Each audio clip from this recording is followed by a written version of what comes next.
Alors là, le Barça, ça commence à devenir très critique. Deuxième défaite consécutive avec des mi-temps vraiment catastrophiques. Le Barça que j'ai vu en première mi-temps là aujourd'hui, je crois que c'est l'un des pires que j'ai vu de ma vie. Séville les a roulés dessus, ils n'arrivent à rien faire. Même de simples passes, c'était compliqué. Et pourtant, au milieu, il y avait Deschamps et Pedri. Mais Pedri, aujourd'hui, malheureusement, lui non plus n'était pas au rendez-vous. Et le fait qu'il n'y ait pas Lamine Yamal ni Rafinha, il se retrouve orphelin devant en attaque. Marcus Rashford, certes, il a marqué ce magnifique but en première mi-temps pour donner espoir au FC Barcelone en deuxième mi-temps. Mais lui non plus en première mi-temps n'était pas terrible. En fait, là, le Barça a vraiment eu la chance que Séville ratait énormément, surtout en première mi-temps. Il y avait beaucoup d'occasions, mais malheureusement, ils les ont mal exploitées. Et j'ai envie de dire aussi, le Barça défensivement va falloir vous revoir parce que depuis le départ d'Inigo Martinez, il n'y a plus rien qui va. Cubarsí fait n'importe quoi. On l'a vu face au Paris Saint-Germain. À Roro même, on n'en parle pas. Regardez le penalty bête qui part créer. Il n'avait même pas besoin de l'attraper. Cependant, le deuxième but de Séville, on est tous d'accord qu'il y a faute au départ sur Jules Koundé. Malheureusement pour le FC Barcelone, la VAR n'a pas fait son taf encore une fois. Et vers la fin de la première mi-temps, le seul moment où le Barça a fait un pressing, il récupère le ballon et un but qui suit juste après. Le seul moment où ils ont fait un pressing, et pourtant depuis le début, ça faisait pas de pressing.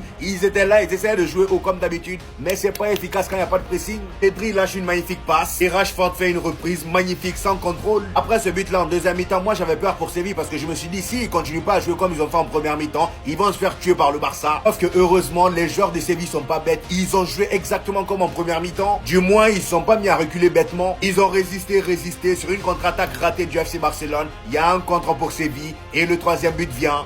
Très gros match de la part de Séville, première défaite du FC Barcelone en Liga. Nous ça nous va